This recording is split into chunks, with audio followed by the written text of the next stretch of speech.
లలితా మాతా శంభుప్రియా జగతికి మూలం నీవమ్మా శ్రీ భువనేశ్వరి అవతారం జగమంతటికి ఆధారం హేరంబునికి మాతవుగా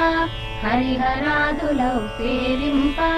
చండుని ముండుని సంహారం చాముండేశ్వరి అవతారం పద్మరేకుల కాంతులతో బాలా త్రిపుర సుందరిగా హంసవాహన రూపిణిగా వేదమాతవై వచ్చితివి శ్వేత వస్త్రము ధరించి అక్షరమాలను పట్టుకొని భక్తి మార్గము చూపితివి జ్ఞాన జ్యోతిని నింపితివి నిత్యాన్నదానేశ్వరిగా